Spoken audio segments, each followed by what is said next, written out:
અમરેલીના ખૂબ વિવાદિત એવા લેટર કાંડ મામલે રાજ્યના પોલીસ તંત્રમાં ભૂકંપ સર્જાય તેવા સમાચાર સામે આવ્યા છે. પાલગોટી દ્વારા કરવામાં આવેલા આક્ષેપો અને વિધાનસભાના અંદાજપત્રના સત્રમાં આ મુદ્દો ગાજ્યા બાદ હવે રાજ્યના ડીજીપી વિકાસ સહાયે આકરું વલણ અપનાવ્યું છે. તાત્કાલિક અસરથી પોલીસ અધિકારીઓની બદલીના આદેશો જારી કરીને તેમણે કડક કાર્યવાહીનો સંકેત આપ્યો છે. કોની અને ક્યાં કરવામાં આવી બદલી જાણીએ અહેવાલમાં. જય હિન્દ. BSI TV ન્યૂઝ પર આપની સાથે હું છું નિધિ ગઢવી.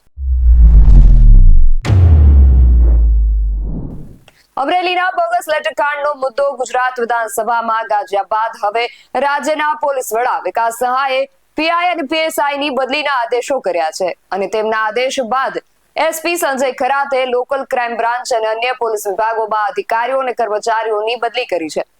ઉલ્લેખનીય છે કે તેમના કાર્યકાળ દરમિયાન આ પ્રથમ વખત પોલીસ બેડામાં આટલા મોટા પ્રમાણમાં ફેરફારો કરવામાં આવ્યા છે.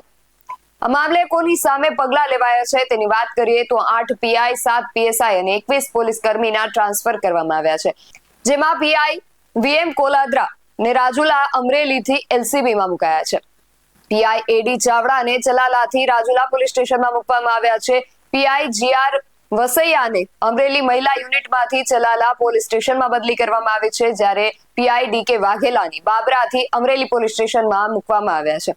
પીઆઈ KB જાડેજાને અમરેલીથી બાબરામાં બદલી કરવામાં આવી છે, જ્યારે પીઆઈ OK જાડેજાને અમરેલી લીવ રિઝર્વમાંથી અમરેલી તાલુકા પોલીસ સ્ટેશનમાં મૂકી દેવામાં આવ્યા છે. પીઆઈ KV ચુડાસમાને અમરેલી લીવ રિઝર્વમાંથી સાયબર ક્રાઇમ પોલીસ સ્ટેશનમાં મૂકવામાં આવ્યા છે, જ્યારે પીઆઈ VS પલાસને અમરેલી લીવ રિઝર્વમાંથી ડુંગર પોલીસ સ્ટેશનમાં મૂકવામાં આવ્યા છે. એ સિવાય 21 પોલીસ કર્મીઓની આંતરિક બદલી કરવામાં આવી છે.